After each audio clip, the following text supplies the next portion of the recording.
Olá, moçada! Dando continuidade aos nossos estudos, por gentileza, página 145 de História, dando continuidade.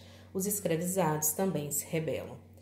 Nessa página, nós vamos estar retratando sobre a questão dos quilombos. O que eram os quilombos, certo? Não vou estar lendo com vocês, eu vou estar fazendo uma explicação. O que eu vou falar aqui pode ter alguma coisinha, mas eu não estou preso à leitura, não estou presa à leitura.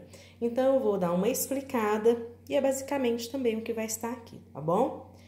Então, vamos lá. O que eram os quilombos? Os quilombos, gente, no passado, eles eram locais de refúgio de escravos e afrodescendentes, ou seja, no período da escravidão no Brasil, os negros que conseguiam fugir, eles iam para o meio das matas, certo?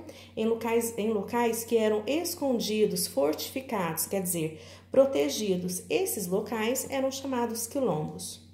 Nessas comunidades, nesses grupos, eles viviam de acordo com a cultura africana, onde eles plantavam, produziam, cuidavam de animais, tudo para a sua sobrevivência.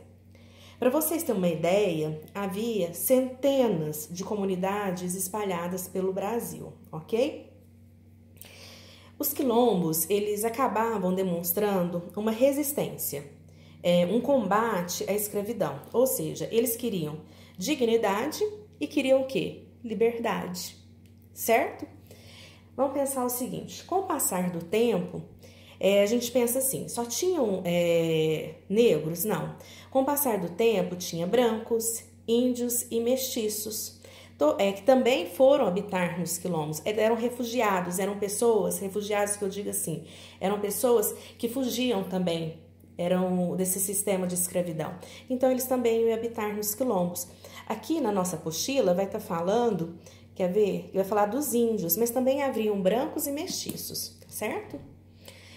O maior quilombo que existiu, o mais conhecido, que nós temos conhecimento, que vocês escutam bastante falar, é o Quilombo dos Palmares. O Quilombo dos Palmares, ele era formado, não é que era um quilombo só. Quando a gente pensa no Quilombo dos Palmares, pelo menos quando eu aprendi também foi assim, falava o quilombo.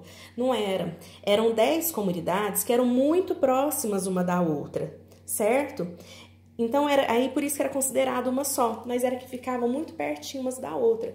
Eram aproximadamente, gente, aqui também vai estar falando a apostila de vocês, 30 mil pessoas, 30 mil habitantes nesse quilombo, ok?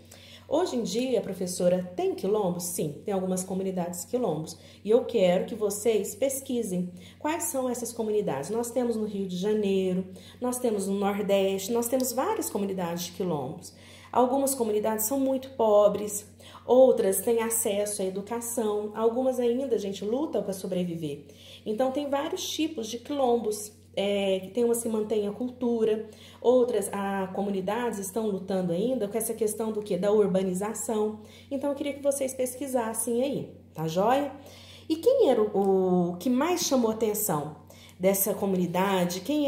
Teve um líder que chamou muita atenção, que é o Zumbi. A história traz pra gente, né? Os livros de história traz que Zumbi lutou muito junto aos quilombos, junto aos habitantes, os quilombolas, que são os habitantes dos quilombos, ok? Para quê? Com a resistência que esse sistema de escravidão, que vocês vão estar lendo aí também, tá joia? Então, vocês entenderam que os quilombos o que é? Os quilombos são os locais onde as pessoas, né, se refugiavam, certo? Elas fugiam, onde elas se escondiam e eram nas matas. Por quê? As matas eram locais de difícil acesso e as pessoas vão pôr assim, de mais posses, né? Os outros que tinham esse sistema de escravidão, que forçavam eles, pouco conheciam a mata. Então, eles adentravam essas matas e se escondiam lá, ok? Então, vocês acabaram de entender um pouquinho sobre os quilombos, os quilombolas.